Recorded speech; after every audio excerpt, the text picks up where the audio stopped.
Welcome to EJB Talks, Rutgers Bloustein School experts in policy, planning, and health, where we talk with our faculty and staff experts, as well as students, about how the fields of public policy, urban planning, public health, health administration, and public and urban informatics affect your lives.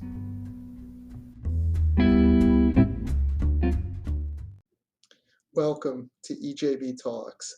I'm Stuart Shapiro, the Interim Dean of the Bloustein School, and the purpose of this podcast is to highlight the work my colleagues and this season our alumni in the fields of policy, planning, and health are doing. This 30th anniversary year for Bloustein, we are focusing on our alums and the contributions they are making around the world. Today, we welcome Stefania Davia from the World Health Organization to the podcast. Stefania got her bachelor's degree in public health here at Bloustein. Welcome, Stefania. Thank you so much. I'm a big podcast listener, but I've never been on a podcast before, so this is very exciting for me. I think eventually everyone will be on a podcast, so here's your chance. So I think you are probably the guest that is coming to us from the greatest distance that we have had. So tell us a little bit about your journey from Rutgers and New Brunswick to Copenhagen, I think it is, and the World Health Organization. Yeah, sure. So I finished Rutgers in 2011, which is crazy to me that that's actually already more than 11 years ago. After graduation, I spent that summer doing some volunteer work in Nicaragua for a nonprofit. And then I moved down to Washington, D.C. to start my MPH at George Washington University. And during my master's, I had a lot of really random jobs, everything from a tech on an oncology floor at a hospital. I was a research associate on an HIV clinical trial, and I was also doing mobile HIV testing out of a van at one point. It's probably also why it took me 3 years to finish my master's, but part of my master's involved a practicum. And so at the time, GW had a scholarship program to send students abroad for this kind of work. And I was placed with the World Food Program's HIV and Nutrition Unit in Rome, Italy. So after the practicum was done, I went back to DC and back to my job on the clinical trial, but was sort of plotting my eventual escape from DC. I wanted to try something new. And in autumn of 2014, I applied for what is now the Public Health Institute CDC Global Health Fellowship, and I ended up in Lesotho, which is a small country inside of South Africa. Most people can't even find it on a map, but I lived there for 3 years. It was a really, really interesting job I was doing. I was working on a population-based HIV impact assessment. And I was doing everything from protocol questionnaire development, training data collectors, conducting field visits, data analysis, a little bit of everything. After that, I spent so many years in research, so I thought doing a PhD would be a great idea. And I ended up in Gothenburg, Sweden, doing a PhD. But I sort of quickly figured out independent research wasn't really for me. So after a few months, I started applying to new jobs. One of those jobs was with WHO's regional office for Europe in Copenhagen, and that was February 2019, and here we are ever since. That's fantastic, and it's a great Spark Notes version, but and it's a great illustration of sort of the variety of things someone can do after they get a public health bachelor's degree and then an MPH. And so yeah, absolutely. A lot of different opportunities that you've explored. So let's talk about what you're doing right now. Tell us about the kind of work you do for WHO. Yeah, sure. So my exact title is just Technical Officer for Data Monitoring, Analysis, and Forecasting, which is a really broad title, which is great because I actually do a little bit of everything in the data science analytics field. I do kind of everything from data collection and data validation, and this is from, there's actually 53 countries in the WHO European region. It's not just the EU. It's everywhere from Iceland to Kazakhstan, from Norway to Malta. So it covers a really big geographic area, which makes the work really interesting.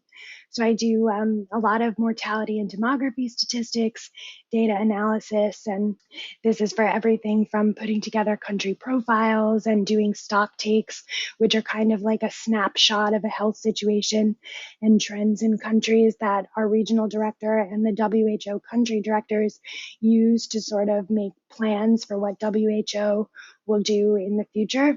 I also do a little bit of health information systems assessments, which is when we go actually into a country, we have meetings with different stakeholders in the health information system, and we sort of look at some of the strengths and weaknesses, opportunities and threats that exist, and sort of make some recommendations on how to improve the situation by having partnerships with WHO and other international organizations. And I also just work with a lot of different country governments and data quality and reporting. And it's a really nice mix of like technical and diplomacy. And so that's been a really nice experience for me to have both. That's great. That's a lot of exciting work. So I was reading in the Times a couple weeks ago that one of the failures with COVID-19 in this country, in the United States, was a data failure. The fact that, we didn't know who had what when, what commonalities there were between people, and just that our data systems failed. It wasn't obviously the only problem. There were a lot of other problems as well. And I'm wondering how your experience, whether Europe has had similar problems or, whether there's an effort right now to sort of move beyond and make sure, heaven forbid, the next time something like this happens, we have data systems ready to move here to help us. Yeah, so actually, after almost 2.5 years in the COVID pandemic, my job has only just started to return to what it was before 2020, this summer, actually.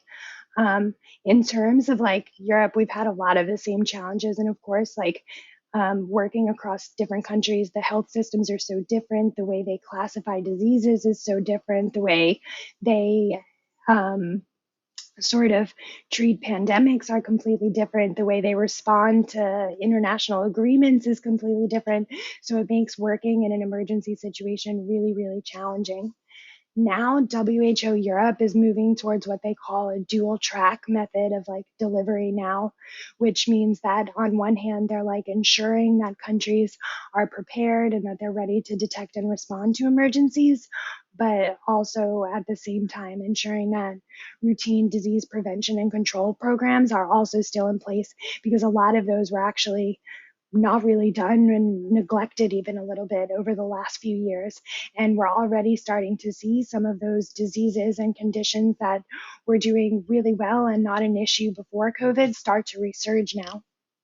Um, yeah, so during the first year of COVID, everything sort of, all of our normal things stopped and all the effort was on COVID. And now, at least now that we're not in like a crisis mode anymore, we have time to ensure that the rest of the health system is sort of operating at an optimal level as well. Great. So from a data perspective, what should we be doing that we're not doing? What needs to get better? I think the things that need to get better is that there needs to be common agreement on the way certain terms and certain things are defined. And I think people need to be willing to share data a lot more freely than they are. One thing we've seen a lot during these health information systems assessments is that in a country, for example, maybe the Ministry of Health or the Department of Health and Human Services in the US, maybe they will have some information and they will want to share it. But for example, the Public Health Institute or CDC won't want to share the information they have back. And that's been a big problem in Europe to get a lot of the different countries own organizations within the countries to sort of share and cooperate together. And if countries within themselves can't cooperate, how on earth can they cooperate at an international level to bring um, data and good information together to build like evidence informed policies? It's impossible if own countries can't first come to a consensus themselves. So I think that consensus and cooperation is really key, and you really can't accomplish anything in any field until you have that. And I think it's also very overlooked. I think with data, people tend to think like you need to start with having everything electronic and everything works really well, but no, it's actually like people come first always, and communication and cooperation is key. Yeah, you can have the best data in the world, and if you don't use it in the right Yeah, way, or people don't exactly. talk to each other, then Exactly. it doesn't matter. Yeah, Exactly. yeah. So would you put that as sort of the big lesson of the past couple years, or what other lessons do you think we've learned and WHO has learned? Exactly that. And I think, along with that, I think that even if countries have different health systems and different levels of development, a lot of times the struggles when it comes to data um, are really quite the same. There's not enough people to do the work. And that a lot of times, even if data are collected, they're not used in a right way at the right time, in a way that positively impacts the policies that are being made. And I think there's a lot of disconnect between the data that's generated and the policies that are created. And I think one thing that WHO and other bilateral and multilateral organizations do well rather, is that they provide a forum for countries to come together and discuss these kinds of things. And they really provide a platform to address issues in like a nonpartisan way that I think is can be really, really a challenging thing to do. Great. So let's look back a little bit on your Rutgers education, because we have to do a little bit of promotion here. Of course.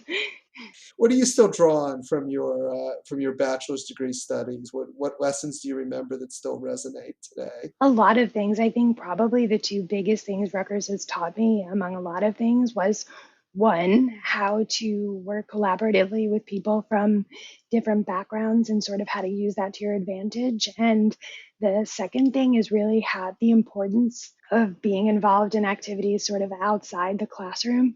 I grew up in a kind of relatively homogeneous community in central New Jersey, and my public health classes at Bloustein were really some of the first times that I was exposed to like people from all different backgrounds. Of course, I'd experienced diversity before, but not in the quantity that I feel like I got at Rutgers. And I feel when you're working in a field like public health or public policy or urban planning, you really are exposed to everything. And so having that in your undergraduate education is just like it's invaluable. And I have been at a lot of other universities, and there's really no place like Rutgers for that, I think. There's also so many ways to get involved, like in the community through Rutgers, doing, internships, or at Bloustein when I was there, we had to do a practicum in the fourth year of public health school. And I just had some really great experience that I feel set me up really well for real life. Great. Yeah, no, it is amazing when one stands on the podium at graduation and looks out at the graduating students, the amazing diversity, and racial diversity, background Um, diversity, the number of first generation students that we have here. And that's true not just of us, but really throughout Rutgers. And so it's really good to hear you say how yeah. valuable that was. What would you say to let's conclude by asking you, what would you say to students thinking about majoring in public health, getting an MPH, or considering careers in the field? What advice would you give? What encouragement would you I give? would definitely say, and I hope it's okay to say this, that obviously what you do in the classroom and your studies and your grades, of course, they matter. But personally, I think what really served me the best is also getting out involved outside the classroom and getting some other experiences, sort of practical experiences that really got my feet wet a bit and gave me a taste for like what was to come in a professional setting. Um, I got involved with the health outreach promotion and education group at Rutgers, and I did a lot of really cool stuff through them. And I feel like the real kind of magic happens when you can take what you learn in the classroom and when you utilize it in a real world setting. And I just don't think it's ever too early to start looking for those experiences. And it doesn't have to be anything outrageous. There's ways to get involved in your local community that can provide this. And I think Rutgers, being in New Jersey and being in close proximity to so many big cities and big industries and big research centers, it's just the perfect environment to sort of cultivate a good mix of like professional development with what you're learning in the classroom. And so I would definitely say just get involved in as many exciting and cool things, and nothing is ever too small to sort of put your attention towards. That's great advice, and of course, it is okay to say that. Yeah. You, we definitely want we want our students to concentrate on their classes and all the wisdom our wonderful professors have to offer, but we also want them to get the most out of their 4 years as an undergraduate. It's true in the graduate programs as well, and you do that by having a much broader scope than just in the classroom. And we certainly recognize that. Well, thank you. It's been wonderful talking to you, Thank you and so thank you much. for coming to us from across the ocean. Thank you so much for having me. It was so nice. Excellent. Also, a big thank you to our production team, Amy Cobb and Karen Olson, and we will see you next week with another talk from another alumni from the Bloustein School. Until then, stay safe.